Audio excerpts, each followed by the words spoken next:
Ya pemirsa, pasca naiknya harga BBM beberapa waktu lalu berimbas dengan naiknya harga material dan kebutuhan lainnya untuk membangun rumah.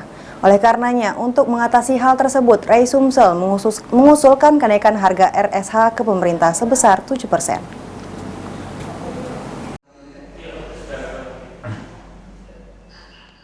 Setelah selama 2 tahun tidak alami kenaikan, tahun ini rumah sangat sederhana atau RSH diusulkan naik 7% dari sebelumnya seharga Rp105 juta. Kenaikan ini sendiri menurut Ketua Ray Sumsel disebabkan karena naiknya harga BBM beberapa waktu lalu yang berimbas dengan naiknya harga material dan kebutuhan lain untuk membangun rumah. Walaupun alami kenaikan, Ray Sumsel sendiri optimis rumah sangat sederhana atau RSH akan terjual ke konsumen seperti biasa.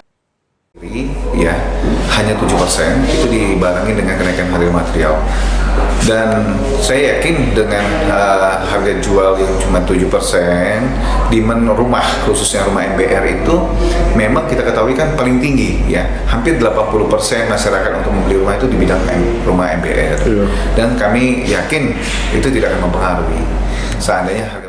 Sejauh ini daya beli masyarakat untuk membeli rumah RSH di Sumsel cukup baik dan terus meningkat.